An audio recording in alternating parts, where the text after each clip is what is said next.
We're live. Well, we are on Facebook. We already Live. said hi to Facebook. I can see us on Facebook. And there's actually 7 people in the room. There may so be. That's me and Gary and 5 other people. But we said 8 o'clock, and it's now 7 seconds until 8, and hundreds more are going to flood in. Right. Wait. Let's see. Is it really? Let's see how many nasty haters we get this. It's 8 o'clock. We want to find about. It's not syncing. It's 8 o'clock in the Eastern Time Zone. Do you know where your children are? This is the 8 o'clock news with Gary Pierce. I know where 2 out of 3 of my kids are. That's pretty good. That's better. Well, than that's my cool. parents I can half use the time. the Find My Phone app to find the other one. Oh, that's creepy. Yeah, Well, Cindy and I bug each other. When you have a 13-year-old and they're not home by their curfew, it makes mom feel a lot better. Yeah, Cindy and I are using that Life 360, but now you could just do it with Google Maps and location. You're getting old, Gary. When are you gonna get life alert something? I've fallen in a handbasket and I can't. Yes. I'm getting old. I got old. You're 33, right? Almost more than times 2, not quite times 3. 33 cubed. 33 cubed. This is Ham Radio Now, episode 217. No, 300. See, I'm getting old. 317. Yep. And bull session number 8. And here are the bulls. On the left of your screen is a regular co-host of Ham Radio Now and West Coast internet celebrity David Goldenberg. Say hello, David. Well, hello. And that's why he's a celebrity. He just takes over. I'm so sorry. I almost said the hello, David. But yes, hello, Ham Radio Now audience and Facebook as well. Marty doesn't even know what show that came from. Yeah. The hello, David thing. Hello, David. Do you, David? Or do you, Marty? I don't. You've heard it before, but you have no idea where it came from. You should go check out that show if you can find it any place. It is Laughin. Rowan and Martin's Laughin. I'm way too young, and y'all are way too old. And it's not the original wackadoodle show on television. There was a show that came before it that was more cutting edge and earlier, called That Was the Week That Was. That one I never heard of. So let me feel young for a second. I was at a ham's house today, and he whips out what was a DOS machine that he was using for contesting up until like 2000.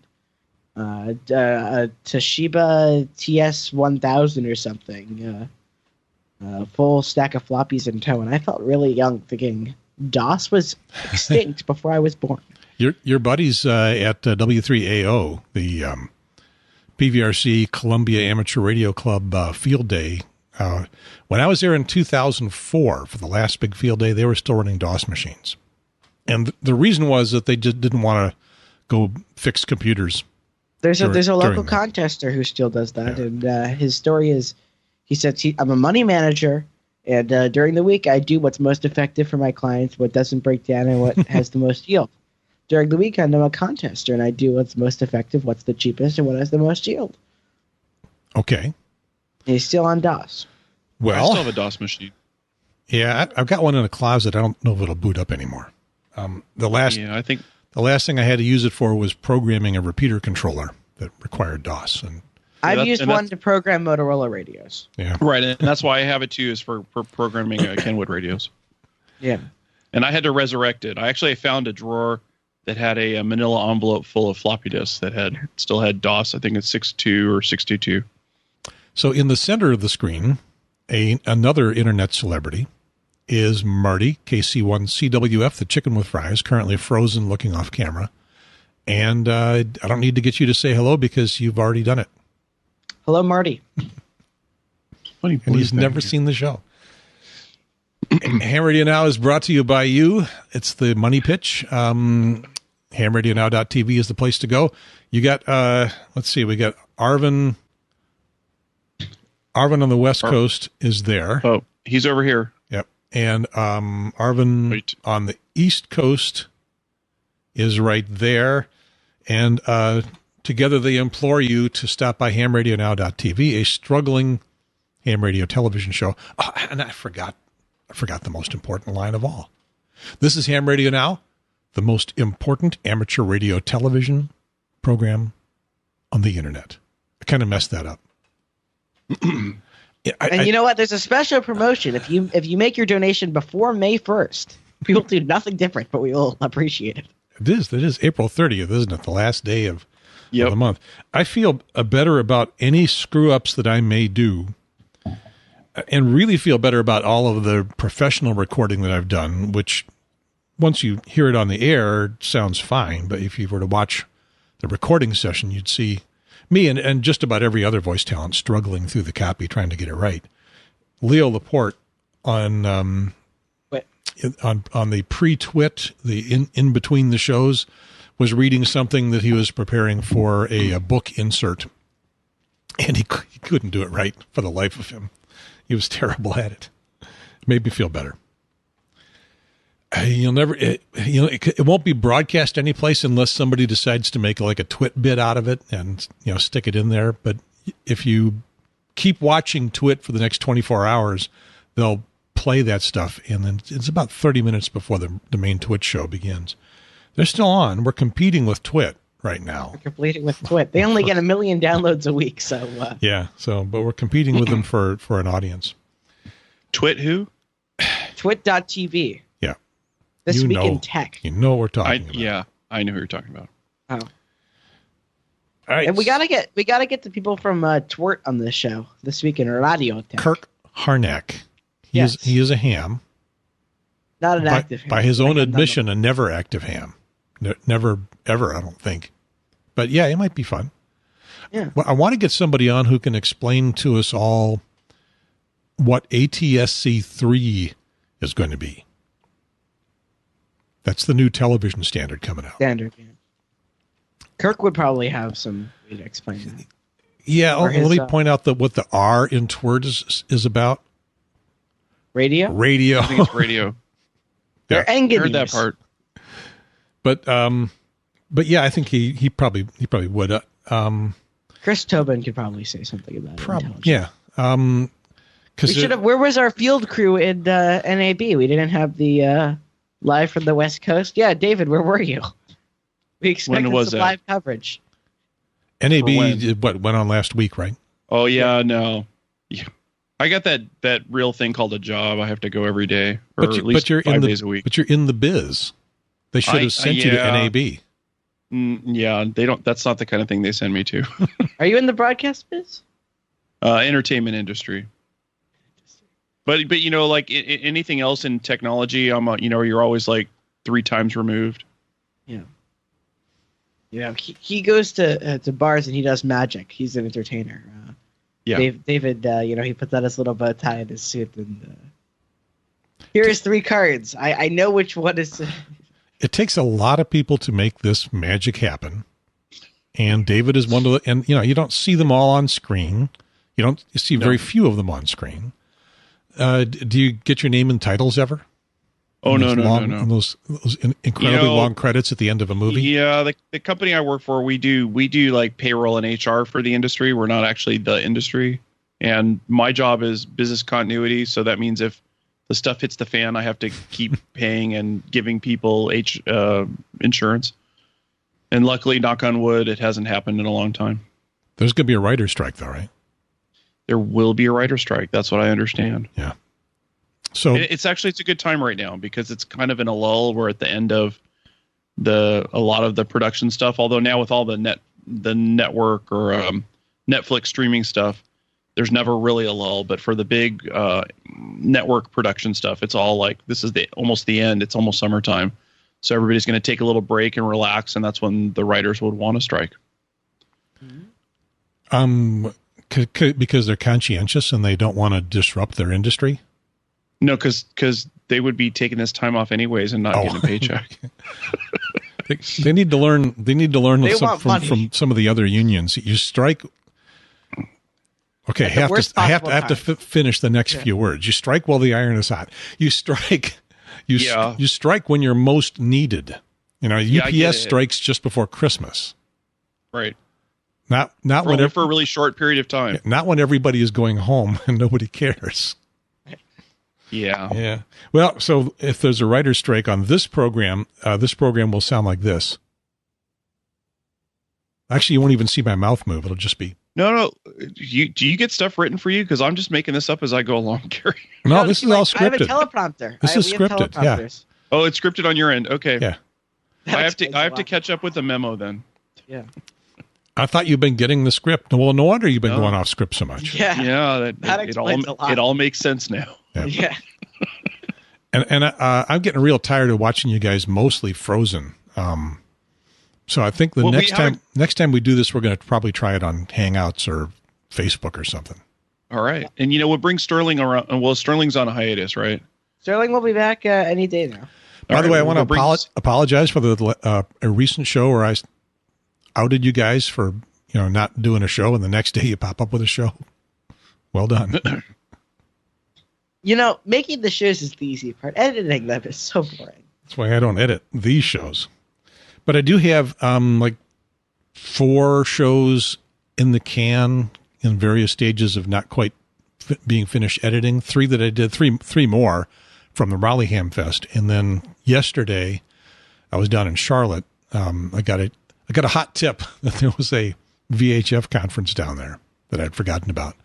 So I grabbed the cameras and headed on down there. And the interesting thing that they have going is an antenna range contest where people bring their antennas and they set them up on an antenna range and compare them on 2 meters, 70 centimeters, 1200, 2400. I think those are the 4 bands that they were doing. Every year I say I'm going to produce a show at the Boston Marathon, and every year I realize, A, I have no time, and B, there's way too much stuff I can't show. There would be no story. Were you playing with that? Were you part of it this year? I do comms for the marathon. Yeah. How'd it go? Well, we lost kind of the course-wide repeater network system, and one of the course segments, we lost a repeater or two. But wow. Considering there's 60-something frequencies, I think, in total, and 200-something hams, it went out as well as it can. So this is suddenly David becoming an Emcomm extra. Yeah. Excellent. but everybody survived, right, Marty? Well, what did you do? What did you do? How did you react to the loss of? Well, Marty. There's backups for backups. So we moved all the people from one segment to the two ones kind of adjoining, and the course wide we kind of shifted people to kind of where they needed to be, and it all worked out well. We've been playing with something called Moto Bridge the last couple of years, which is bridging Motorola radios over an IP system, and that always has a lot of bugs. But we do it because if you're going to experiment with technology, you want to do it during something like the Boston Marathon, right? Exactly. But the deal is, there's so many off-course control centers, and some of which have access to antennas, some are within RF paths. And with systems like Moto Bridge, which is basically a cable that goes in the back of Motorola radios, you can connect everything over IP. So it's very cool. A cable, not a coax. A cable, not a coax. I mean, a coax is a cable, but you're talking about an Ethernet jack or something. Yes, and it's not. That ain't ham radio. It could be 10 base 5, and it could be coax, but I don't know what he's talking about. I don't either. You know what ThickNet is? Yeah. Yes, ThickNet. I remember 10 base 2. 10 base 5 is the thick. 10 base 2 is the skinny stuff. 10 base 5 is the thick stuff. Yeah, I skipped over that stuff. Yeah. Let's hear you guys talk in a second. I'll grab a piece. You're gonna grab a piece. Oh, I wanted to ask him about what do they do? So at the marathon, what did you guys do, Marty? Was it traffic we're out of napkins and paper cups, or is it this runner's down, or we need help, or okay? Most of it's medical. It's kind of like what you guys do. Like what we do for Baker to Vegas. Gary, maybe you can let me tell what I know about. Sure. Tell us, Marty. Tell us. It's the hard hitting stuff here. Yeah. So amateur radio is kind of the backup for medical. There's a lot of things like the statistics to the health. What? That's what he said. That's what Gary just said. No, backup. There's commercial radios for that. Yeah. Same thing with us now at Baker to Vegas. We used to be primary. Now we're secondary. Yeah. So we're primary for a lot of things like health statistics for the medical department. So they have supplies and resupply requests and all the communications as far as the pickup vans for runners and the start and finish stuff. But as far as, runners needing medical attention. We see less and less of that now, and it's kind of interesting because for some hams it makes them feel like they're not needed. And some hams get mad because they say, "Oh, why aren't you using us anymore?" And well, times change and infrastructure changes, and I think it's the role of the ham to kind of help where it's necessary, not kind of do it my way or the highway. That is a very legitimate Emcomm extra topic that we get into now and then, which is how long until we don't need us at all. When I talked to Craig Fugate, he said, "We still need you," but he's going to say that. What sort of radio do I want to buy if I'm getting into Emcomm? Well, it kind of depends on where you are and what's the mission. What kind of radios do you have, Marty? I bet a lot of the stuff you have will already work. No. I'm trying to do this the segue thing. Oh, got it. What's the question, Gary? You said the next thing on my list is, in fact, the first thing on my list is the Incompatible challenge. I wanted to get that up near the beginning of the show because it hasn't been happening out there. I mean, that shows the power of the Ham Radio Now program and the influence on its audience. But can we just ask the question? What is the Incompatible challenge? Yeah, I know what it is. So here's a question. Should I ask the question? Yeah, especially with that freeze frame. There you go. I don't even own an amateur radio. I don't know about the licensing process, but I'm also a prepper. As I advance into radio, that's the last thing on my list. That's the last segment, Marty. Yeah. So hang on. That's not the ultimate question. The Incompatible challenge. You all are. You have to read. So that part of the script I did get. Wait, is that not the Incompatible question? No, it's not the Incompatible question. It's the Incompatible challenge. All right, Marty. And you added yourself. Really, don't listen to the show, do you? No. Yeah. And see, did I ever say I did? And the problem is that I introduced the concept of the Incompatible challenge toward the very end of a fairly long show that had much more interesting stuff at the beginning. And so nobody saw it. And I put it on Facebook and I put it on Reddit, and some Reddit people responded, but nobody's doing it. I wrote I rewrote the lyrics to an old Nat King Cole song, Unforgettable. Unforgettable, that's what you are. I promise not to sing it, but I can get through the first line. So it goes, Incompatible, that's what you are. Dstar System. Dstar System. I don't know the words myself. Right? Dstar System Fusion. All right, you know what? So DMR. Gary, if you bring it up on the screen, I'll try it with you. Yeah, maybe we can do a harmony here. Yeah, I don't have the words on the screen. Well, you can tell I don't have the words on the screen. Where do I find the words? On Facebook? They're on the Facebook. Yeah, on the Facebook group. So, are you ready for a So what I'm asking is for Ham Radio Now audience to perform that parody of the song. And I learned it's not really a parody; it's a satire. But that parody of the song, perform it. Get your own accompaniment, piano, guitar. You could do it a cappella. It's a very hard song to sing, at least for me, because I can't sing anything. But I can sing "Happy Birthday" okay. Perform it. Put it on YouTube, and it should be right up at the top of the Facebook group. What episode did you talk about it in? Let's see. 316. Yeah, 316, the most previous episode. Or was it? Yeah, 316. Yeah, 316. Look Up in the Sky episode. Yeah. Here it is. The clickbait one. So, Gary, I might have a challenge for you on this one. Maybe if we cut that one out and do a quick intro and a quick closeout and post that as a separate episode, you might actually get somebody to do it. Well, it was kind of my goal for this one to talk about it in the first minute. That failed. So much for that. Yeah. Oh, well. Uh-oh. We lost Marty. We lost all of you. No, you didn't. Did we all? I shared my screen, I think. Yeah. There it is. I've got... You might be able to see each other. I'm not seeing anything. Oh, I can see Marty's screen. I can see the... I got the lyrics now. I almost could sing it, except you don't want me to sing. Somebody was... Marty was doing a screen share. Yeah, Marty did screen share. Okay. I think the problem he killed the Facebook. The problem with that is, I was sending a screen share, and it only lets one of us do screen share at a time. Oh, you're screen sharing the screen. I see. That's how you see me. This is very meta. So yeah, it's all good. Did it mess Marty's up? back. Did it mess up Facebook? Crashed the live stream. Let me see. No, actually, I don't know because it hasn't caught up to us yet. It looks like we're actually still live with four people in the room. So maybe this is So we bored everybody. Yeah, so maybe this is the knockoff from Twert. It's This Week in Ham Radio Attempts at Technology. Yeah. So anyway, go to the Facebook page, the Facebook group, not the page, the group. Is somebody doing This Week in Ham Radio? Yes, there is such a thing. It's been around for a long time. Isn't that the Bob Heil show? No, that's Hamnation. But there's a This Week in Ham Radio or This Week in Amateur Radio. The difference is Hamnation, they just play ads.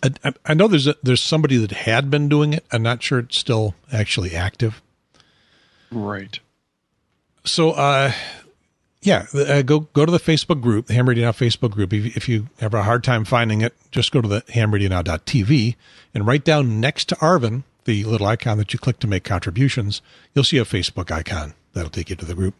I think I've pinned that at the very top of the group, but I can show it. I was looking at something else here, but we can't see you, Gary. You should be seeing a screen of some kind. Just see a picture of you. Oh, I know what happened. It's a younger you in a blue circle. Yeah. that's because Marty hijacked my screen share. So I'll go back to Marty. It's all my fault. It's all good. The Incompatible Challenge. There we go. So the question is there any reason that a radio company would actually want to be compatible? I mean, we saw it in Dayton That's little a bit. Good question. I mean, we saw it a little bit last year in Dayton with the Kenwood company. Kenwood put out a Dstar radio. Dstar radio, but I wouldn't really call that the compatibility challenge. It's not compatible. It's just Dstar. I'm saying it's not manufacturers competing because it's not like ICOM just was the first. Well, it's the third stanza. Incompatible in every way. And I'm singing this until somebody else does. Marketing demands. That's how they'll stay.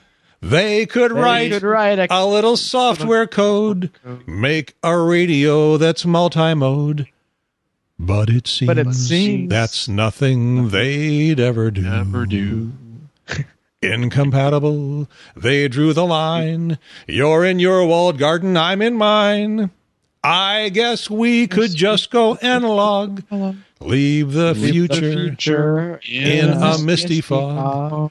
FM's not so bad. It's tried and it's true. It's true. Now we're so all the radio manufacturers, they're still doing analog. I mean, analog's here it's the least common denominator. Yeah, that's all in analog. Yeah, exactly. I mean, if there's never going to be a time where there is no common denominator. I don't think we're ever going to see a time where there's just fusion radios or just Dstar radios or just DMR radios. I mean, around here, there is no Dstar and there is no fusion. Just DMR? Just DMR, and DMR seems to be catching on. No Dstar in Boston? There is one Dstar machine. Come on. In Boston? We got them all over here. One. Yeah. We got the Papa system. That's like the nation's premier Dstar system. And I'm even a member, but I have no Dstar radios. There's no Dstar in around where you are, is there? Me? Yeah, you. No, there's two repeaters that are within handy-talkie range, but they don't have internet connections, so nobody uses them. Right. That kind of limits Dstar. Yeah, a DMR is far more popular. The Minuteman Repeater Association appears to have a Dstar repeater. Yes, that's the Brookline. That's machine. The one. I've been to the site many times. My club meets at that site. That location is at the end of a hallway, There's more. That site also hosts the W1CLA repeater and the W1CLA APRS digipeater. It looks to be on the top of like a 2-story building. It's on a 10-story building that's on top of Mount Wally. Okay, so it's got some ground beneath them. Yes. That makes things work. All right. I found Dstar repeaters in Boston. You're just not looking hard, Marty. No, I'm talking about ones that are active. Oh, okay. So these are posted on the internet, but they're not active? Active, I mean... nobody's on the air or busy with people using them. Oh, yeah. Right. Oh, well, none of the analog repeaters in Los Angeles are active. Really? There are fewer and fewer every day. You guys don't. And you guys don't have any. Check my over-the-shoulder shot here. I got it. There's somebody's taking a bath. Yep. There's the cat. You don't have any. You guys don't have 432 in California, right? It's all 2 meters and 220, correct? No. Actually, most of the repeaters in the Los Angeles area, well, not most, but a large number of them are 70 centimeters. Well, he's referring to Pave Pause. Yeah. That's up more by San Francisco, I think, as a problem. Pave my club just hosted some people from the Cape Cod Pave Pause site. They knew very little about amateur radio, but they had a lot to say about Pave Pause in general. Okay, I need to announce that Ham Radio Now. Oh, that's not right. You're already leading us out there, Gary. It is. Shut up, Gary. Shut up, Gary. That's my to support the Ham Radio Now series of television programs. I am Gary. Well, I'm Gary Pierce. I'm Gary Pierce. KN4AQ. YouTube was telling me I had 10,000 subscribers, but I'm looking at it now. It's you by us 9,826. So we're not quite 10,000. They were rounding it off, I guess. I talked too much and 200 people unsubscribed. Did you get a notification that you're up to 10,000? No. I just saw it someplace. So they were just rounding it up. 9826. Yeah. Don't they send you a plaque or something when you get there? No, at 100,000, I think you get 100,000. We got a ways to go, Gary. Yeah, got a ways to go. I am over 1 million views. All right. Not 1 billion. No. Well, that's all right. Million's a good place to start. Yeah, I felt good about that until I checked with K7AGE. He's at 30K, right? He's got 5 or 6 million views. Casey Neistat is only at 7 million these days, something like that. I don't know. Okay, so let's talk about that, Gary. The adult K7AGE, his videos are short, right? Most of them, yeah. And his probably take smoke 10 and solder type. Yeah. So if you take our 2-hour shows versus his 20-minute shows, and you average out the length versus the time versus the viewer, we're probably pretty close to that. Yeah, okay, that works for me.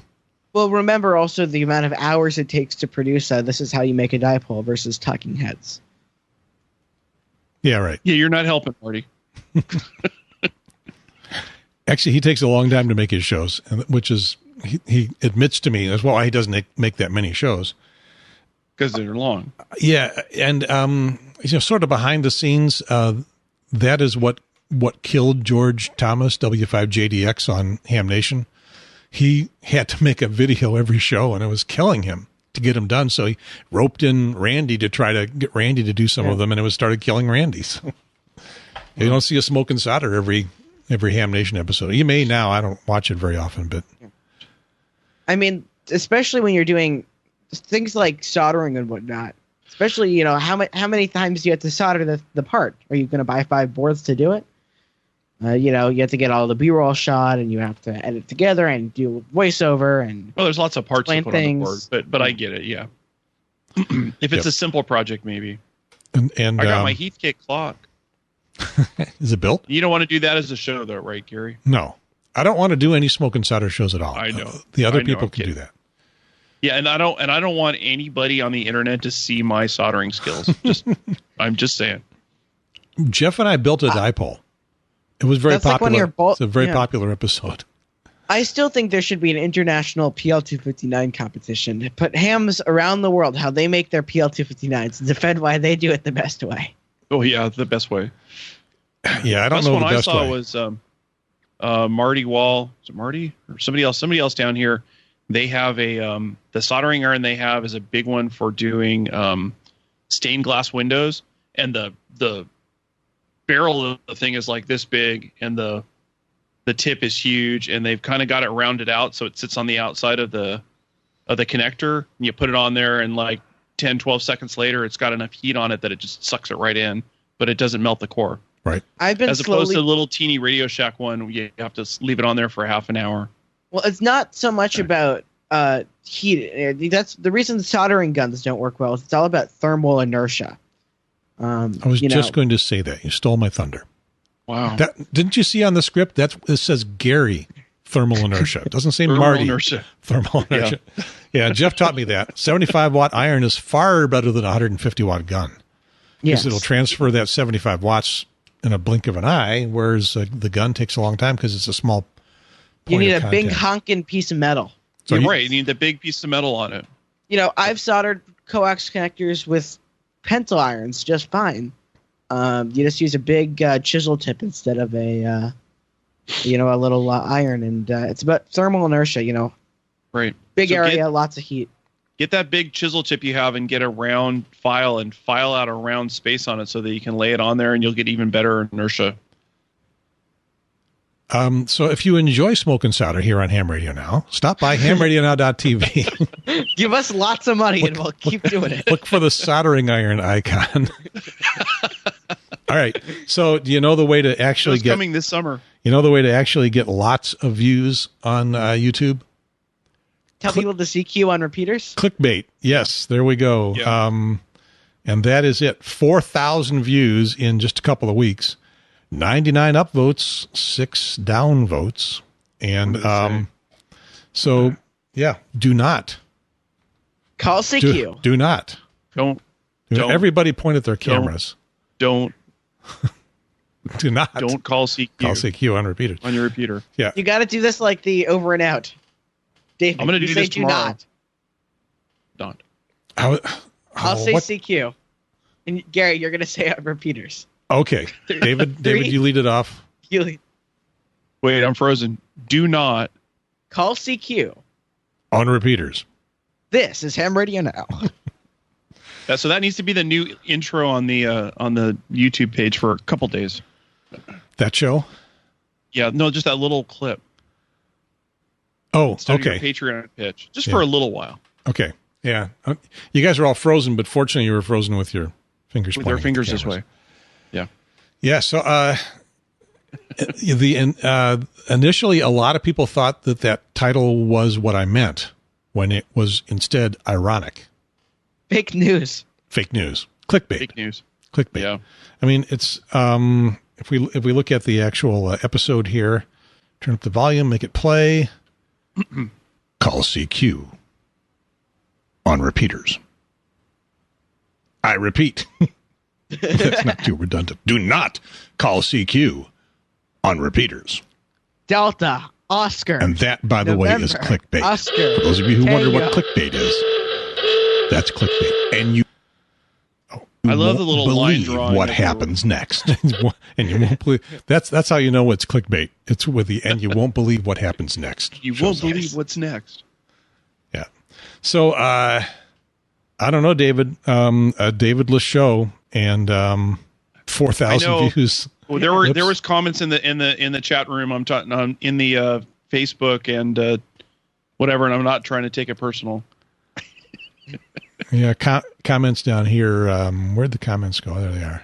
Down there. Somebody talking about making the tech license. I think I must have talked about that some more. I think so. And there's Bert. Can we use this video to punish my students? Yeah. Yeah, thanks, Bert. Is Bert always the guy that's thumbing you down? He's Bert has been doing that for a decade. I don't think Bert is one of the thumbs down guys. I think those are a couple of local guys that are in my they just know anti-fan club. Because I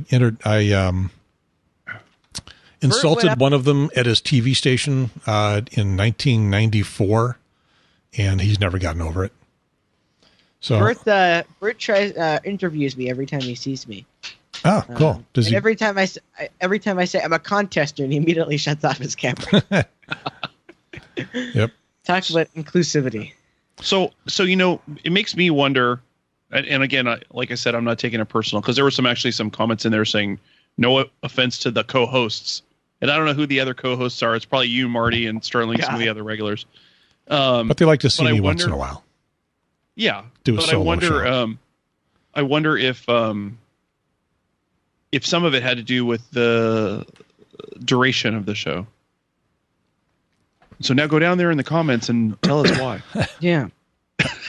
Yeah, I've already moved on from that. I was looking at the thumbs down because the episode that we did with the satellites took forever to get a thumbs down. Yeah, because I think that those guys respect John and Tucker, and didn't want to give them a thumbs down. Tucker and I are friends. Yeah, Tucker and I have known Tucker for a while. Talk on satellites. HF, we're both contesters. That's right. He said he did that too. Both remote junkies. So, I hadn't seen Tucker before, but I've been watching John's videos for a while. Yeah, so I think I had not seen this thumbs down appear yet, so it took a long time to come around. But yeah, there's a couple guys that they, one of the places that they keep a lot of furniture is inside my head, and no, it's the other way around. One of the places I keep a lot of furniture is inside their head, and they do not charge me any rent. I get to live there for free. And the frozen faces are very funny to watch. Wow, it's a slide. I'm getting a slideshow from you guys. Yeah, but it's a good slideshow. Yep. I'll try to talk like a ventriloquist and not move, and I'll be frozen for a while. I don't know how they do that. Ted. I used to be able to do that. I could do a little bit more now, and I'm not so good at it as I used to be. Yeah. It's really about keeping your mouth. No, I'm not working. This is Ham Radio Now, episode 10,000 with Gary Pierce. All right. Let's give Marty a plug. Here's the Phasing Line podcast. And you say that his right call sign. Yeah. Gary sends me an email today, and he didn't even know my call sign. How embarrassing is that? Oh, how did I screw it up? And then you reply. Oh, I make everybody a 4. That's right. Which is what I do, but I make them all zeros. Oh, that's a particularly good reply. I don't think I saw it. Anyway, there's your plug. Marty and Sterling's podcast. Wait, but stop. Okay, now scroll over and click on that donate button. Which one is that? No, the donate. Yeah, okay. Get out your credit card, Gary. Okay, Gary, now you scroll down.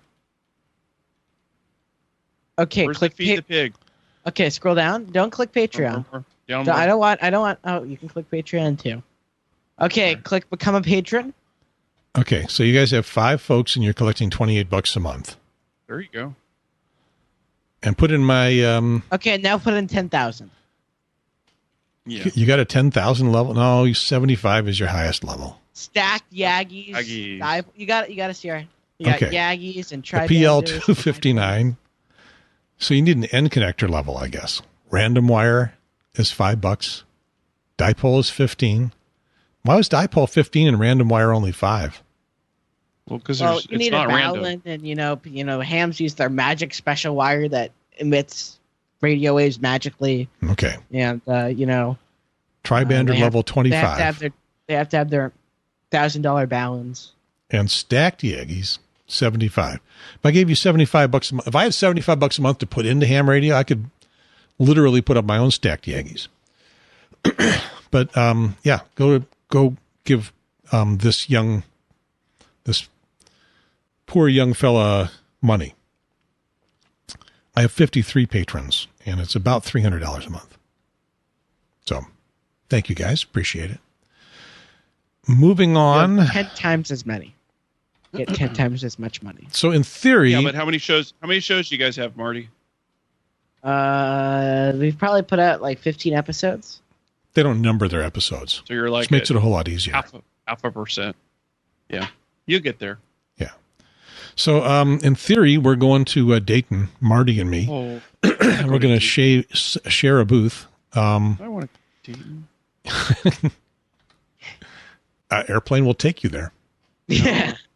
Or Yeah, but my job won't be waiting for me when I get back. Don't let start the driving. writers strike, and then. Yeah, that won't matter. So go back to the graphic. I want to see where you guys are going to be sharing the building. Okay, so are we against the wall? I haven't even seen. This is the building 6. I'll show you where it is in a minute. Is my cursor up here? Yeah, there it is. There we are. 6419 is the number that we've been assigned. We haven't got all the paperwork done yet. What's the this could fall green apart. thing in the middle supposed to represent? That's grass. Grass? It's actually really it isn't bad grass. Actually, it isn't. Here's the whole layout, and that 6419 would be way over here on the left. Way over there. So that's a tent. So those big buildings are real buildings. And yeah, the other building 1 tents. here, building 2, building 3, all exhibitor buildings, and they're real buildings. I'll show them. I'll show you a YouTube, a Google Maps in a minute. And for you audio listeners, let me paint a verbal picture. We're looking at diarrhea. A map. You mean? We're looking at a map. We're looking at a chart. So over here, this building 6 is sort of the add-on, and we are like in way the back 40 of the building 6. Well, Somehow you could look at it a different way. If they come in through the ticket gate and they turn right, you're almost the first one they get to. Yeah, except I think that they can't get in there. They got to go all the way around here. And we're near Forum Room 2. Yeah. And also we're also kind of, if you just walk straight into building 6, you'll get to us. Yeah. Yeah. But we are in an interesting location. And we will be producing content. So if you listen to Phasing Line and you listen to Ham Radio Now, wear a Ham Radio Now t-shirt.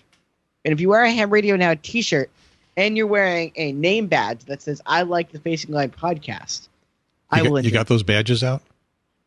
No, they have to make them. I'll put a PDF on the website. Oh, okay. So go to your favorite sign and badge maker. Yeah. Have them make you one. Oh, my Ham Radio Now name tag came out really nice. Is it in reachable? Is it within arm's reach? Reachable. It is reachable if I come back in 30 seconds. Okay. Because I'll look at something else. And you're not going to disappear from the show because you're frozen. So hams are really good at building up credentials. So what were you going to give to people who show up with those pieces of flair? I'll stick a microphone in their face. Oh, we'll stick a microphone in your face anyway. You can come up to us with a "I'm a fan of Ham Nation" tag, and we'll talk to you. Yeah. I'm not saying we're going to be polite, but we'll talk to you. We'll ask you why. So here's the overhead look at the fairgrounds from. We'll be in that parking lot. Yeah, from Google Maps, and let's see. As I switch back and forth, it's rotated 45 degrees, but it's pretty obvious we're in a parking lot. Yeah. In fact, I'm gonna move this. You do the split screen thing? I'm gonna move this whole thing up where. We go dizzy. Yeah, there we go. Wow, look at that. So where you guys are on the parking lot? Yeah. Yeah, put that up where I can now point to it. So yeah, our booth would be right way over here, and it's not a wooden floor, although it's a parking lot, but there'll be a tent covering this territory. So these are the forum buildings that I was talking about. That's the ticket gate. So I think you got to walk all the way around this way and then all the way back, and you get to our booth. I get the impression there's some building, like switch back to the other view here real quick. Is we see ICOMs actually in or near our building. Well, they show it. For some reason, ICOM gets their name here. Oh, you know what that is? I think that's Emcomm 1. Yeah, that's where that truck. Oh, yeah. Okay. Because no other exhibitors get their name here. Besides the ARRL. But if we could switch to the other view of the... Sponsored by ICOM. Switch to the booths list view. Do you have that? No, I don't. But I have another version of the map. Oh, okay. So,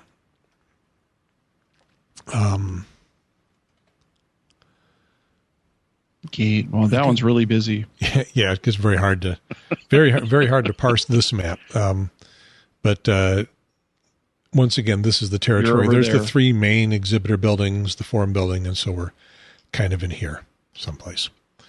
If it makes you feel any better, Gary, if you take your arm off of the left side of the screen there in the map and maybe go into the kitchen down the way, that's where I'll be. Oh, I get it. Because you're not going to be there. You're going to be in California. Yes, exactly. What's your favorite Hamfest? You got some big ones in L.A.? We have one in L.A., and being my only Hamfest, it would be my favorite. Actually, I'm going to try to make one of the ones in the Bay Area next year. Pacific. Maybe Quartz Fest, too. How long is the drive from L.A. to San Francisco? Legally or the way I drive? About 5 hours. About 5 hours. How long does it take you to drive it? About 5 hours. How long does it take the cops to drive? When the radar gun. If you Google Map it, it's about a 6 hour drive, but usually we can do it about 5. I wonder if you can get to L.A. via Omaha. Is that a movie reference? Song. Yeah, it's a song. I have friends. A friend of mine, Q0NEB, did the Omaha to Boston run this year. Visited me. We went to a Patriots game.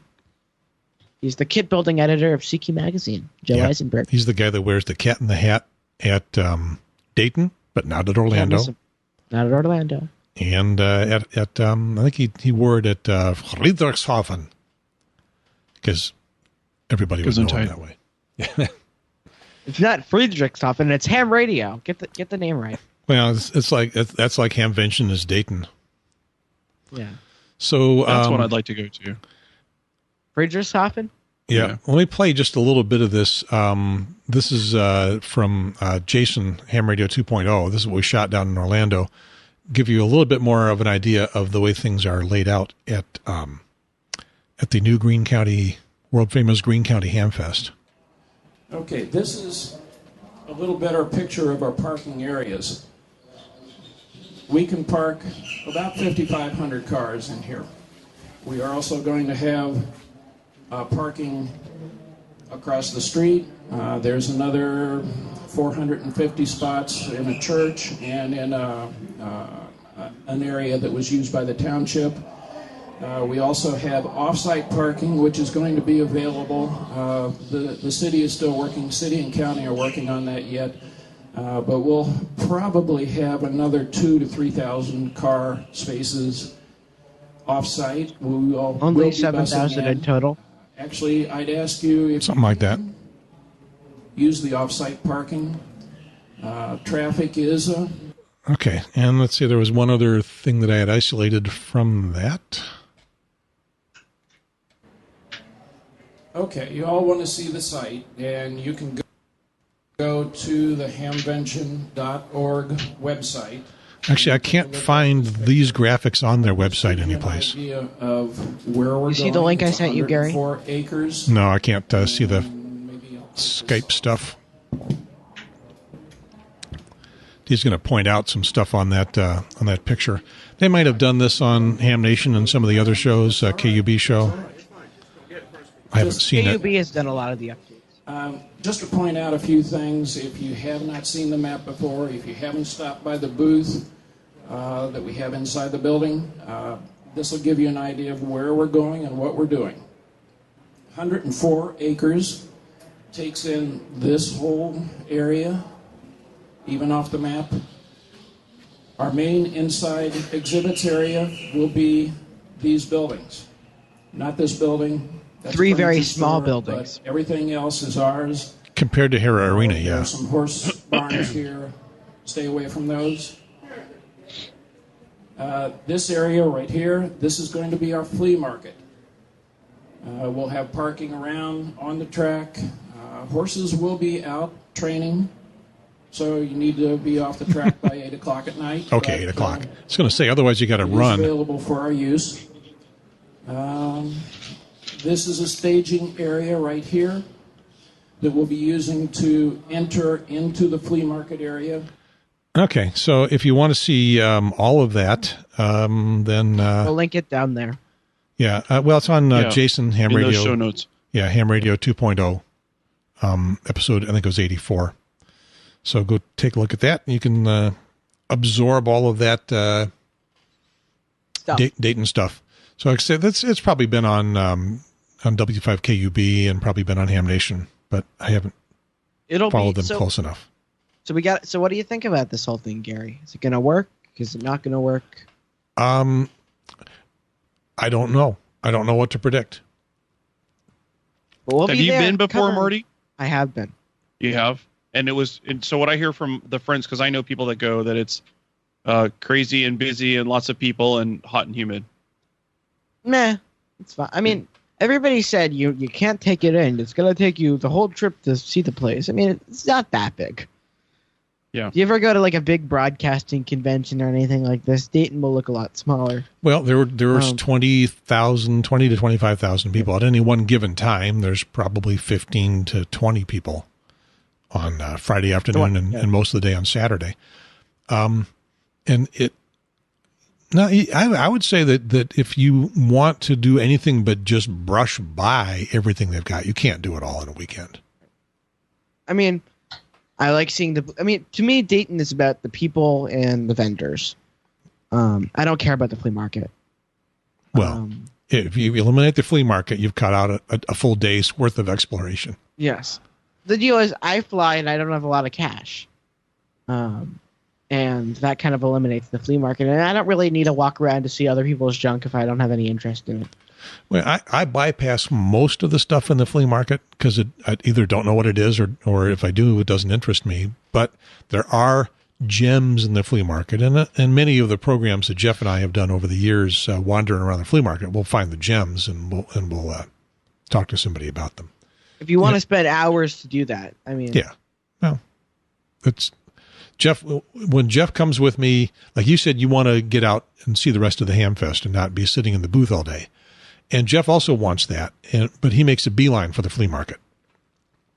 Talking about Jeff AC4ZO, an occasional co-host here on Ham Radio Now. David's. No, I know who he is. I've watched a lot of the backlog. I was more saying David's his replacement. Yeah, sort of. David came in on the an Emcomm thing, and Jeff has no interest in that. Jeff is good looking and smart. That's the difference. Right. Jeff, I'm kidding. Jeff would like the program to be more smoke and solder, and he would participate more if that were the case. But it is not, and they have not asked him to do Ham Nation, but they should.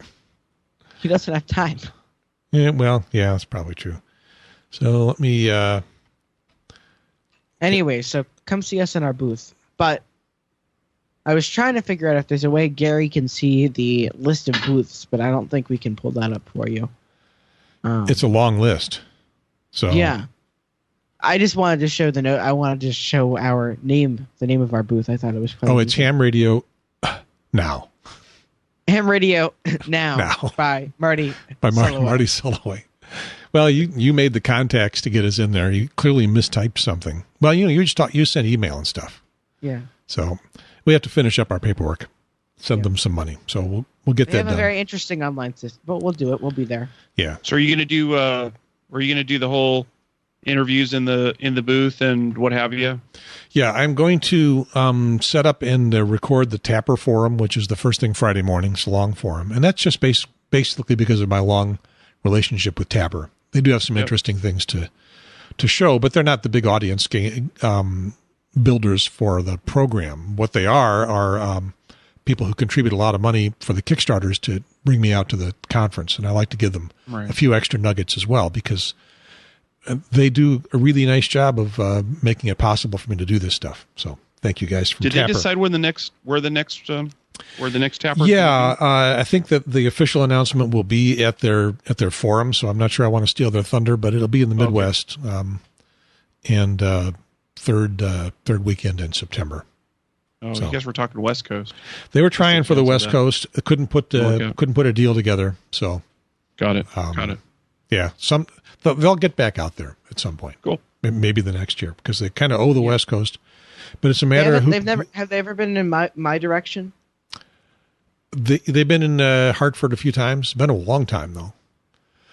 The closest I've ever been going that direction would be Baltimore. So yeah, they haven't been up New England in a long time. Yep. Well, we had, we kind of had our fame. We had the Centennial Convention and we had WRTC. Yeah. Now Boston's getting quiet again. And you get W1AW and headquarters. W1 headquarters is cool. I mean, you see it once. But the antennas on towers with amplifiers. Yeah. It's very impressive as you're driving down the street. You kind of wonder what the neighbors think. Because it's in a kind of a suburban part of a small town. Yeah. Okay, before you guys got to go, I don't even own an amateur radio. You were trying to get me there a long time ago, Marty. I screwed that up real badly. I know about the licensing process. This is what somebody put on the Ham Radio Now Facebook group. So he thought we would be a good place to answer a question for him about this. I don't even own an amateur radio. I know about the licensing process. I'm a prepper. As I advance in radio and licensing, ultimately, what would be the best radio for me as a prepper? And I have an answer. That takes us back to our Emcomm Extra. Can I answer the question? Sure. My first answer is you don't have a clue until you do ham radio. And, you can't pick a radio without knowing what you want to do with that radio and how you want to use your radio. We always talk about, mission-specific things. What's going to fulfill my mission? But to be honest, I know you want Emcomm, but before you jump into it, my advice would be, typically I do not say this, but in this context, especially if you don't know what you want, if you know what you want to do but don't have a lot of experience, buy a $20 Chinese radio. Get on ham radio, talk on ham radio. And once once you get the basics down, then figure out what your mission really is and then go and spend the money. But I think it's hard to identify your mission if you haven't actually touched it yet. And now let's hear from an actual emergency coordinator. We happen to have one on the show. Yeah, this is a tough question because, I know there are like prepper networks out there. And it's not that I disagree with you, Marty. I think what you said was all very, very true. And I think, I think the bottom line is that's probably what 90% of those folks do is they go out and, buy a Baofeng off of Amazon or whatever. And spend the $15. What's that? Spend the $15. Yeah, they're better off spending the $30 and getting the UV5 instead of the UV3. But the reality is, there's a lot of prepper network stuff going on. I was trying to remember the name of the big one, and I was Googling it without success as you were talking about going out and buying a Baofeng. Probably most of them would be well served with a dual band UHF VHF, and that will probably get them to talk to their neighborhood, and if it hits the fan and they haven't nuked us from above and the radios still work, they'll be able to find their friends and fellow preppers. You've got your Ham Radio Now badge on now. I did. I found it. I feel really unspecial now. I'm gonna hold it up here. It actually came out really nice. And as soon as you unfreeze, we'll see it. Oh, sorry, I forgot. You have to hold it up. The Signman's great. He it was actually, I think I agreed that it was fine, and Gary approved it, and he had all my stuff, and then 2 days later, it was in my mailbox. Yeah, in fact, he asked me, is it okay? And I said, there we go. I don't think too many people are going to try to want to impersonate Ham Radio Now hosts. That's right, and I got the fancy magnet bars. I like the magnet bars in the back. So I told him if anybody wants a Ham Radio Now badge, you can have one. The sign man of Baton Rouge is the guy that's got the design. And if you want to walk around the Hamfest with a badge that says Ham Radio Now, that will be wonderful. And just contact the sign man and get your version of the badge with your call sign on it. And if you show up at our booth with a Ham Radio Now badge on, we'll put you to work. Yeah, you'll become a correspondent. Come and impersonate me for the interviews. Yep. They could just sit in as Gary and I will go grab lunch. You can do the show for us. Oh, let me put the prepper on hold for just a second because we only answered the first half of what we're going to do. The Tapper conference in the morning on Friday. Then plan A, which has not been fully fleshed out yet, is to just spend our time in the booth and invite people in from some of the other forums. Send and from our video time in the booth. I want to have a live too. And I'll be in the booth. I'll sit there all the time. Because I'm going to spend Thursday wandering around. Because it's in a new venue, I'll want to wander around some too, because it's a new place. We'll wander around together a little bit. Yeah. Because we have to show what it's like all the other ham radio shows are going to do, show what it's like. But everybody else, you'll see the back of somebody's head as they wander through the place with their camera. Their GoPro on their head. We will show how it really works. So that's plan A. Mostly interviews, try to get as many people in to come in and talk to us. Some of the programs will be Ham Radio Now. Some of them will be Phasing Line. Some of them might be both. But we are going to do video on the spot. Yeah, we're going to do video on all of them. And so the Phasing Line will become a television show, at least briefly. So that will be. Thanks for telling me. No, that's what you said earlier. You wanted video. You told me that. Are you guys going to have internet? No. There is internet. We're not going to have it. Yeah, it's very expensive, I'm sure. So I won't be joining you because I would jump in from work if it made sense. So you can't get out of work, but you can be there and do nothing. You can. Yes, there are. Yeah, absolutely. That is 100% right. All right. So it's true. He's been on the show in his lunch hour before. Yeah, I have. Yeah, I get lunch hours now and then, and I go grab a conference room and I sit in the room, and nobody cares. All right. So back to the prepper thing. So if you look at some of these, SHTF websites about the preppers and whatever. Well, they'll tell you not to get licensed because we don't want your information in a database. That's true, and they don't want you to get licensed, and that part bothers me a little bit. But I know that mentality, along with the thousands and thousands of guns and ammo and whatever that they have in their garage, and I shouldn't say anything about it because I have some of that too. That mentality, I don't completely agree with. But if you look at some of the other stuff, they have a lot of plans about. Check in at the top of the hour and don't leave your radio on for a long amount of time. And there's some coding and signaling so that people can't track back to where you are. It's not a disorganized organization. And a lot of it does look like it's based on the UHF VHF, and that's great. And yeah, personally, I'd rather them get FRS and GMRS radios so that they're out of our way in the event that there's an emergency and not bothering us, but I also will assume that most of them won't be able to properly program a radio, so they won't be on the repeaters or on the frequencies that we're looking for. So I guess the question that I would have, and because we do the ham radio or the Emcomm Extra thing, is what is the best way to incorporate the prepper aspect of communications into ham radio? Because they are not all one thing. They are that's true. A wide variety of interest, and some are more worried about the earthquake or the hurricane than they are about the zombie apocalypse. And so those guys, I think, would be clearly, and there's just plain a lot of people getting into ham radio because of Emcomm that wouldn't necessarily call themselves preppers. That's not their focus. They just like the Emcomm part. So we're not going to do all that in this show because we're going to wrap it up pretty quick because Marty's got homework to do. Go ahead, Marty. Marty's got homework to do. That's your cue. You got homework to do, Marty? Of course I don't. It's all done. It's all done.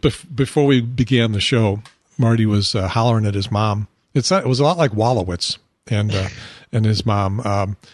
And coming up from the back of the house someplace is, Marty, have you got your homework done? Yes, Mom, I did my homework. It's not due till Friday. That was awesome, Gary. I'm impressed myself. That was awesome. That sounds like my house with my wife to my kids. Do you awesome. You don't pick those battles? Yep.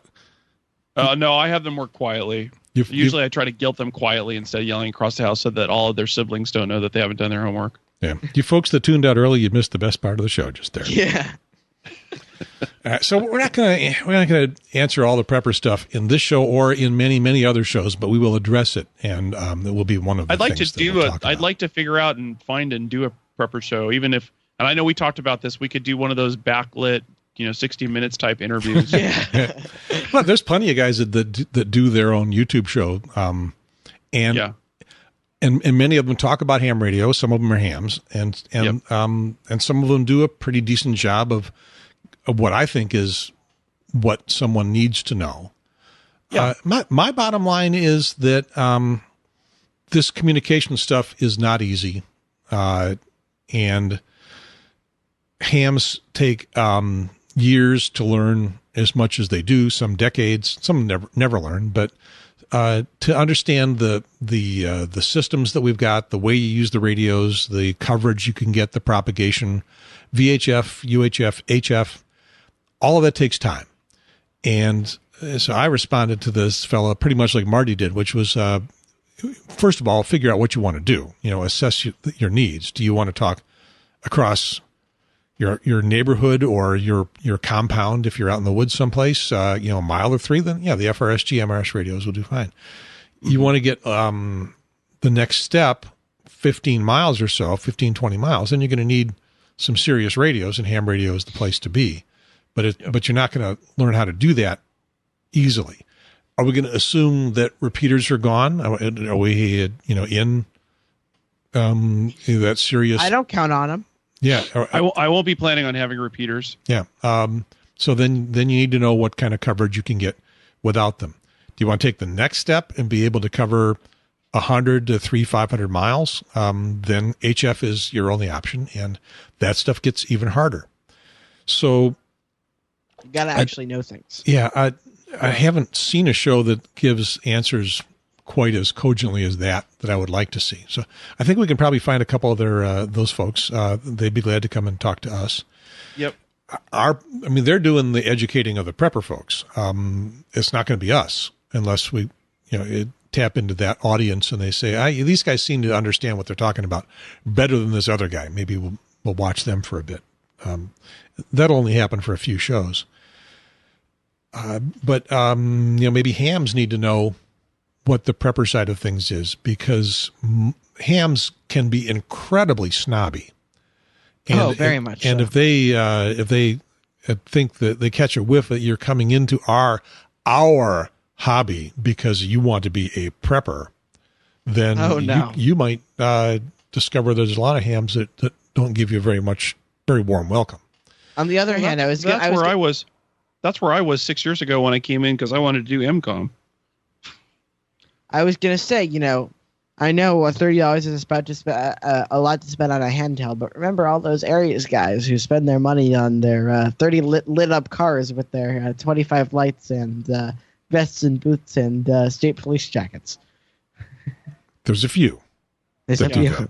Yeah. There's somebody who showed up for the Boston Marathon. I won't name names, in full state police, voluntary memory guard, and T-shirts, and the backpack and the.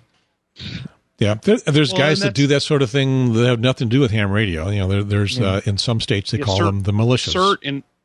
CERT in the Los Angeles County area. Those guys that are on the what we call the call-up team. There's a whole uniform for that, and patches and jackets and whatever. So you get it everywhere. Some Aries groups do that. If you see Gordon West on Ham Nation getting ready to go out to an Aries activity, he'll have his uniform they have their full military uniform. Yeah. Our groups don't do that. Our Aries group is very casual. But we have polo shirts and so that's so it. This is a bull session. Can I ask a question to you guys? A bull session question? Does Gordon West do ham radio? I've talked to him on the radio. Really? Yeah. He does a net every day on 71 40 meters, 70 or 80 meters. Yeah. Every day. Yeah, it's sort of the West Coast version of the mobile nets. Here in the East, we've got East cars, South cars, Mid cars, 40-meter service nets. There's no West cars, but there is the Gordon West net. And when I was out there for my trip to Seattle, David, your lights all went off. Sorry, I'm trying to fix that. out there for my trip to Seattle a few years ago, I stumbled across that. I kept asking, is there a West Cars? But no one knew of the existence of any, but they all pointed me to that net. And it was more organized than the East Cars, Mid Cars, South Cars. So they're not really nets. They're just kind of gathering places with net control. And it runs for hours and kept me entertained for a good long time driving along down the road. You know the thing about Gordon is he's a personality. He really has, character and I'm personality. Gordon West, WB6NOA. Absolutely. He has energy, and you know what? He gets people engaged and excited. And, he's writing the books or somebody's ghostwriting the books or whatever it is. He drives a lot of people to this. That's a good freeze frame for Marty. I call Gordon the lovable goofball. Okay. And that's why they didn't invite you back to Ham Nation, right? Yeah, could be some of it. I mean, I called Bob Heil Mr. Rogers, so I think it probably takes more offense at that. Hi, boys and girls. We're on Ham Nation today. We're going to learn how to solder a coax connector. You're too mean. Oh my god, that was awesome. I somehow slipped into my Casey Kasem, not my Mr. Rogers. But I could see Bob doing that. Gordon does his thing, and there's room in the world for Gordon and his thing. I bought a book or two of his, and did it work for me? Not really, but I may not have invested enough time in it. But a lot of people say, "Oh, you got to get his book or that book or whatever." This is what it is. I think David just sent me an email with his encryption key or something. No, I sent it to. I was hoping Gary could pull that up. So there's a page. There's a page here for one of the prepper instructions thing. This is like a cutout sheet or whatever that you put in your wallet or whatever. I mean, these people are really. I mean, we should probably save this for a different show, but these people are really together. I mean, more than I think you think that they are, Gary. Because there's a whole list of, UHF, VHF, HF frequencies, including marine and CB, and the whole plan to check in, every 3 hours for 3 minutes on a certain channel. On channel 3 minutes past the hour. Right. Every 3 hours or whatever. And that's what when we backpack on amateur radio. See what Marty meant. This is your encryption key. Oh, whatever it was didn't come through the way you intended it to. Didn't come through. Oh, yeah. Is there? If you go to the top, is there a download? The rule is in marine radio, 2182 kilohertz. Yeah. 15 passed and 45 passed. Right, and backpacking in the wilderness and on amateur radio, you get on the calling frequencies every hour at the top of the hour for 2 or 3 minutes. The wilderness protocol, but does anybody actually do that? I do it. And if they were to rely on finding somebody, yeah, okay. So I get that that's a problem, but I do it, and I don't know if I'm just a fool. And have you ever found anybody? Does anybody answer you? Occasionally. Some of it depends on how far out you are in the wilderness. Some of the wildernesses that like we camp with the scouts with are close enough that when you're on the top of a hill somewhere, you can get into civilization. So I'll have people come back. The thing is like, in like marine radios, they're light years ahead of us. There's DSC, digital selective calling. So if I press the oh shit button, everybody is basically a second radio listening for that, and it'll tune to a frequency. That exists on HF and on VHF. Right. Well, they have their oh shit channels. Right. We not so much, and I don't know if that's a disadvantage for us. I mean, when I think of the oh shit channel on ham radio, it's 14300. By the way, you're not allowed to say shit on ham radio now. Oh, sorry. The oh darn. I'm pretty sure you just said it. Us? No, I'm not. No, and I'm not even gonna really call it adult oriented. There was a great short little episode I heard live in Chicago, one of the Chicago radio stations, many years ago when you could not say shit on ham radio, and one of my favorite disc jockeys was talking to someone on the phone, and they said shit, and he said, "Did you say shit? Did I hear you say shit?" You can't say shit on the radio. And he went on for like 5 minutes. And this is one of the big broadcast stations in Chicago. It was WCFL, I think, now WLS. And I'm going, really? Well, cool. Yeah. The stuff doesn't bother me, but it bothers some people. So I've pretty much made I don't do that stuff routinely in on the air or in my life, just because I don't care. But George Carlin's 7 words you can't say, one of my favorite lines in there is, "They must be bad words." Just words. Yeah. They have no power that you don't give them. You can probably hear, I'm not sure, maybe on a clear night, can you hear WBZ in North Carolina? Oh, yeah. Yeah. Yeah. That's another one of my favorite broadcasting jokes. Can they get our station in Iowa? We can hear you, but we don't get you.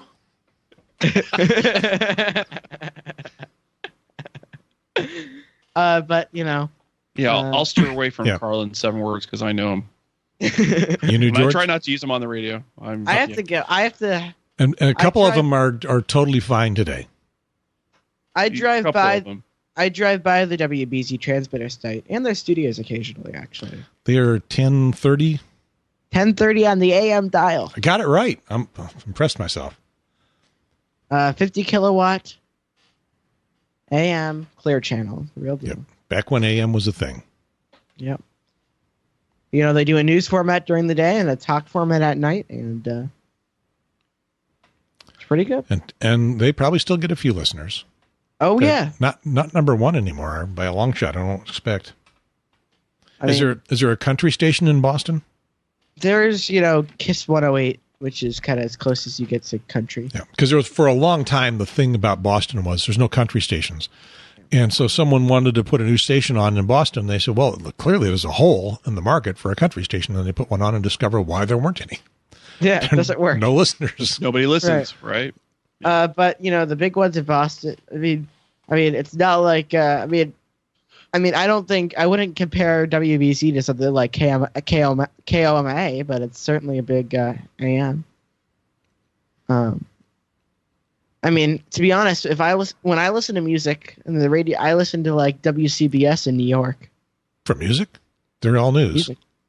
No, WCBS FM. FM, okay. FM. What's their format? They're New York's greatest hits and kind of a little bit of everything. The mishmash. Mishmash. But I don't listen to the radio for music anymore. I got 650 songs on my Google Music playlist. I pay for Spotify. Yeah, I pay for Google Music, and once in a while I learn of something new and I add it. But I probably have in the 650 of the best songs ever recorded. I mean, this is going to be the classic old young guy and old person and young person's body thing. Yeah. When I listen to music, I listen to Charlie Tuna, to be honest. You got Nat King Cole on there, Gary? In fact, Unforgettable is on my playlist. You got David Bowie? Not much, because there are not really any songs of his that I like. But there's in that 650, there's 30 or 40 that have been recorded in the past 10 years. Some of them I'd be embarrassed to tell you about. For example, All About the Bass. It's in there. You know what song? It's the bass. That's the bass. No treble. Treble. I'm all about the bass. About the bass. No. Okay. Yep. I think we're putting David. I think it's pretty clear. Good. I ain't no size 2, but David, I can shake it like I'm supposed to do. Do you have any like Aerosmith, or is that too new for you? For me? Yeah. I have some. It's not my favorite. Actually, most of my playlist is more late 60s, early 70s rock, like Crosby, Stills, and Nash, and James Gang. Yeah. But The Who. But I have some, The Who and Dead? Moody Blues and but there's some newer stuff in mine too that it depends on what I'm doing, but most of the time, so I have Pandora's subscription, and at work I block out my neighbors and whatever, and sometimes it's Yo-Yo Ma, and sometimes it's Lincoln Park. So who knows? I mean, I saw. I'm not sure you know the band Dropkick Murphys was in Boston a couple weeks ago. That was a good show. Uh-huh. They're the people who wrote Shipping Up to Boston. Yep. Never heard of them. Never heard of them. So, and we're gonna connect this to Ham Radio. How? I don't know. Here's my playlist. Intro to music. Brown, Van Morrison. Okay, those. I'm with you so far, Gary. Okay. Joni. Okay. My wife would enjoy that. Simon. Okay. Pa Simpson. Okay, I have no idea who Straight No Chaser is. Straight No Chaser is a a cappella group from Indiana someplace, one of the big universities. Okay. Gary, don't play any of it. You're going to get copyright. They'll dump us off. All right, go back to the list. I'm enjoying your list. I learned about Straight No Chaser from a 12 Days of Christmas parody that they did. That is just fantastic. Gotcha. So, Gotcha. Go find them out. They're kind of like the Axis of Awesomeness. Yeah. You guys know who they are? There's the All About the Bass. Oh, you got to go listen to the Axis of Awesomeness. 4 chords. You got to go. So, Marty, after we're done, write this down. 4 chords, Axum of Awesomeness. Is that like 4-chord blues? No. Spell that, Axum? Just do 4 chords. 4 chords. They won't take us down. Or they might. Song. Yeah. Yeah, it's 4-chord blues, no? It's something like that. This is awesome. This will get you and Gary. This is one of We're gonna judge you for your music tastes. That's all good. Recognize this? Yeah, that's Don't Stop Believing by Journey. And the cast of Glee. Yeah, there's a few more songs with the same chords. Check it out. My life is brilliant. My love is pure. I can see liking this. I saw an angel. We can play this as long as we are talking about it and adding something. Oh, we're talking over. It's like 8-second covers of like 50 great songs. Yeah, and a group like this would probably like to have us add them. So here's who they are: 4 chords. The Axis of Awesome. Axis of Awesome. That's actually I think really they're good. from Down Under. 32 million views. I guess they're doing okay. Oh yeah. They don't need us. I bought their album. I'm your lipstick stains on the front of my left. Maybe I can get them to record the Yes. Incompatible challenge. If they're still together, maybe. That's really good. All right, well, I think it's time we wrap it up. I'm still playing David Stop Maya. it right there. That's the perfect spot. Let's see what else we got. Stardom. Oh, Stardom. Okay. Willie. I can't believe you don't have any. I'm kind of. So in alphabetical order by first name. Do you have any? There's some Aerosmith. I do have Aerosmith. Aerosmith there. Allman Brothers. Any? Lots of Allman Brothers. Dead? No Dead. Well, they'd be under. I got a bunch of Dead albums. It's alphabetical I've been by to a Dead concert when they weren't dead. It's alphabetical by first name, except clearly they ignore the these. No quadrophenia or anything like that. That would be who. That's going to be down to the W's. I'll be down at the bottom. There's the ham radio tie-in. You can tie ham radio to quadrophenia. Because that's what Bob Heil did. Yeah. Herbison. Yeah, look at that, Peggy Lee. Peggy Lee. That's from my youth. Your youth. Oh, here's something. Yeah, wait, you want to switch the pretty camera to me and let me say things? There you go. Hang on. I'm going to make you full screen. Full screen, about full screen slideshow. Yeah. So yesterday was the W1AF, which is the club at Harvard University, put on a symposium of basically talks all day about ham radio. And it was interesting. That's not what you told me before, sort of. but it was interesting enough. I mean, I won't say anything bad on public radio. This is Ham Radio Now, and you can tell the truth because we are dedicated to telling it like it is. It was good enough. I mean, some of the presentations were better than others. I might go back. Okay. I'll let you get away with that for now. Yeah. Some of the presentations I really enjoyed. Some of them I kind of slept through. But, if kids are doing it, always got to give them a nice pat on the back. I appreciate their effort. Are you going to be in the youth forum at Dayton this year? I will not be. I have to shoot Carol an email. Maybe I'll play nice person and hand out flyers or something. Is anybody nominating you for Young Ham of the Year? Yeah, what about that, Marty? You should be one of those. I gotta nag people. So you were going to say something. Oh yes, I was going to talk about the WNAF thing. That's why you're full screen. That's why I'm full screen. But anyways, there is a so this is kind of my question to y'all now. I don't know why I'm saying y'all. I'm not from the South. But what are we gonna see at Dayton, Gary?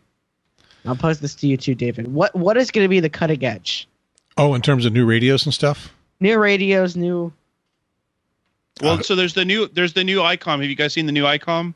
7610. It's going to be great. 7610. Yeah, that'll be new. That'll be cool. They won't be for sale at Dayton, I don't believe, but they will be. Yeah, but you'll get to see it. You'll be able to touch the.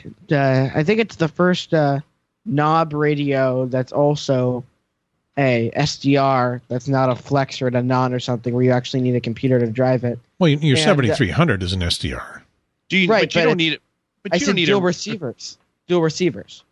Yeah. Yeah. But do you think you need a PC to run the 7610? No, I'm saying it's a radio with knobs. Yeah. Oh, got it. Well, Elecraft has been SDR since they're pretty much beginning. They're not pure SDR. It's not straight A to D. Well, they're not direct sampling. No. That's kind of what I judge SDR as. I mean, anybody can put a bunch of mechanical filters and then do what they want. And there's an Italian radio that no one's heard of called ELAD, ELAD. That's direct conversion SDR. It's a form factor kind of like the little ICOMs, but if you add a computer to it and a display, you open up more features. But you can run it right from the front panel. Let's see. Am I frozen or am I? You come and go. It's a slideshow. Frozen. There it is. I mean, to think that we can have. Did you just take that knob off? No. No. Okay. Oh, you unplugged the mic. Unplugged the radio. Got it. You can have one of these things these days for small money. That's this is where the hobby's going. I'm not sure it's going knobless, but it's certainly going SDR. I mean, I don't think it's in 5 years from now. It's not going to be, is your radio an SDR or not? It's going to be, is it 1632 or how many bits? Yeah, it'll be all about the software. Yep. And I think kind of the companies are enjoying a time right now where they don't have to. I can do a parody of that song, all about the software. Nah, too many syllables. Never mind. It's all about the soft. Well, I think right now the manufacturers are enjoying a time where they can, they don't have to worry about the software as much. But in when will Kenwood and Yaesu announce their SDR radios? Well, it's going to be the Yaesu. I don't know. Which one first? Well, I think the Yaesu will do their software-defined confusion. Well, Yaesu's already come out with a whole bunch of new radios, and they haven't filled all of the slots, but all the mobile ones that have all hit recently. Although I think a lot of people are looking for the portable, the 817 replacement. I mean, I think Yaesu has kind of abandoned the HF market with any sort of quality radios, and Kenwood's slowing down too. I mean, Kenwood's 480 is probably a 10-year-old radio. Over that, doesn't even have IFDSP. The TS590 could use a refresh, and I don't think they've touched the TS990 since 2011 or something. So why do you think that is, Marty? So they're going more for the mobile. Is that because that's where the market is, or that's where the money is, or because? I mean, I don't. It's because HF is dying for the next 5 years. Well, I mean that may be part of it. Because ICOM is killing it. I mean, I don't know. No, because the sunspots are going away. Right. But look, they can sell 10 VHF mobiles like that, like overnight compared to how long does it take to sell, So that's where the money is. Yeah. So they're going where the market is. And I would also assume that the production cost on the VHF radios is probably also lower. Yeah. So I wonder why all the there's not a bigger flood of mobile CCC coming in to take over that market. I know there's some. I'd also CCC? be curious. Cheap Chinese stuff I'm not supposed to say on HamRadio now. Crud. Yeah. But the other thing is, I wonder. You can say shit, but you can't say crap. I mean, explain that to me. I mean, I can only imagine that the R&D costs for a dual bander is probably significantly less than a dual receiver HF transceiver. I mean, how many people when they buy? I mean, I don't. Maybe people do. How many people when you go to buy an HF dual bander look at the receiver spec? And how many need to? The transmit IMD performance. And how many are going to understand exactly what it is? Right. But and how many think? And how many will it make a difference? The UHF, Marty, it's already all the analog stuff's already mapped out. It's really just. It's really like putting lipstick on the pig. They're just making a nicer, prettier box. I mean, how they want to know how many alpha channels can I have and crossband repeated. How colorful is Arvin resembles that remark. Yeah. All right, coming next week, there'll be lipstick on this pig. Yeah. I mean, I don't think do we need is there a need to improve 2-meter 440 dual band radio performance anymore? Well. The changes there are to make it digital, and the radios like the DV4 Mobile, that's going to be a full SDR, multi-band, multi-mode. Changing the definition of multi-mode now. It's not CW sideband AM. It's FM. It's all the Dstar, different digital modes. Yeah. That's the is that brand. Still vaporware, or is do they have Go ahead, Gary. They had a working prototype at Orlando. They've only been talking about that for like 5 years. Well, yeah. And I thought that they announced at Orlando that they changed out all the architecture on it because they had some opportunity to better, stronger, faster. Yeah, they changed the FPGA, which is kind of the heart. The old programmable gate array. Needed to reprogram some of that, but they're kind of hoping to have it ready for Dayton. We'll see if they do. Elecraft put out their KPA 1500 last week. Which I think is only going to go. I think the only people who are going to buy it are going to be the diehard Elecraft on it and will buy it fans. Because that's it's more amplifier. Expensive. Yeah, 1500 watt linear. They've had a 500. They just went to 1500. And their 1500 watt linear is far more expensive than the SPE, the Italian brand. We're losing Marty, or you're losing me. Which are quite popular. I'm hearing both of you fine. But... And they're more expensive, and they have less features. So, I don't think there is nothing innovative about it. There's nothing that said, oh my God, why isn't any other radio company doing that?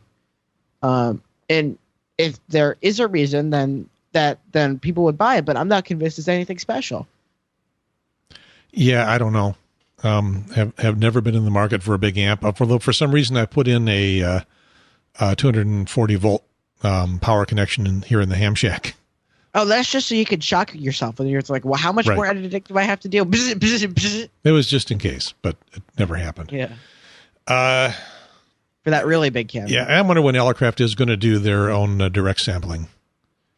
Radio. There's been rumors of a K4 for a while. I don't think we're going to see it in Dayton, though. Just last year we saw the K3S. So yeah. All right. So I'm out of things on my list. Anybody got any last minute urgency? We've been going for 2 hours. I have work to do. So we've been going for 90 minutes. An hour and a half, and I'm ready to wrap it up. There was a FRS GMRS press release that was on the ARRL site, but I think we'll save that for the prepper edition of the show because I think that'll be a good kind of molding together. Finally going to go license free with that? There's just a bunch of changes to it. Let's get out of here. Okay. All right. Hey, thanks for joining us, Marty. That was awesome. I don't think I've said anything intelligent the whole time, but it's fun. Marty was having podcast withdrawal symptoms. You got another show that's ready to go, right? Ready to drop? Yeah, I just need to edit it. Oh, you still need to edit it. Yeah. Yeah, I know how that works. All right, Ham Radio Now is brought to you by you. If you enjoyed this program, you clearly enjoy this program, especially if you're watching it right now. Here's Arvin. Any comments? Arvin on the East Coast and Arvin there on the West Coast. I got a little bit of Arvin's nose here. No lipstick on it though yet. We need what's my mascot? You just need to get another pig. A piece of phasing line, a cable, a coax, a piece of phasing line. Well, it'll be 2 pieces of coax. 2? No, I guess it'll be 1. Never mind. I'm trying to be an engineer and I'm not. Yes. All right, HamRadioNow.tv, that's the place to go. PhasingNowLine Podcast.com. And you'll have something up in the near future. Oh, I noticed that there was a collegiate dinner Friday night in Dayton. In Xenia, just down from the Hamfest. Saw that on their Facebook page. You want to go? Yep. I have plans Friday night. Oh, your mom's taking you out. Contest dinner. Okay. Yeah, maybe I'll go to the collegiate thing. It's said for anybody that's been involved in, there was a college station where I went to school. So, I qualify. All right. You're Gary Pierce, KN4AQ. Then you must be Marty Sulloway, KC4. No, I have to do him for it to be a. I don't know his David. What's your call sign? It's right here, Marty. I can't see it. Whiskey Zero Delta Hotel Golf. Even though he's David in six Goldenberg. Whiskey Zero Delta Hotel Golf Stroke 6. And you're Marty Sulloway, yes, KC4. KC1. 4. KC1. 41. Which one Chicken is with fries. Wait a minute. He's a 1. He's a 1. Over. KC1 chicken with fries. Yeah. I got it right. And out. Okay. So it's pretty obvious. If you have me on, everything works perfectly. Yeah, that must be it.